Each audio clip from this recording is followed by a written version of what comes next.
திமுகவோட எந்த மேடைகளிலும் முதலமைச்சர் ஸ்டாலினோ மற்ற அமைச்சர்களோ துணை முதலமைச்சர் உதயநிதியோ இந்த மதுவிலக்கு பற்றி எந்த விதமான பேச்சையும் பேசுவதில்லை.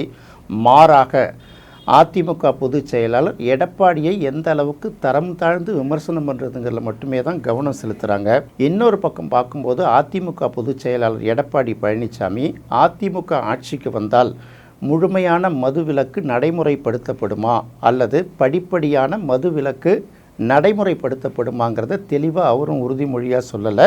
அதே சமயத்தில் தமிழக வெற்றி கழகத்தின் சார்பில் முழுமையான மதுவிலக்கு பற்றியோ படிப்படியான மதுவிலக்கு பற்றியோ அவர்கள் ஒரு தெளிவான உறுதிமொழியை கொடுக்கவில்லை இதுவரை. இதுக்கப்புறம் எப்படி கொடுக்குறாங்கன்னு தெரியாது.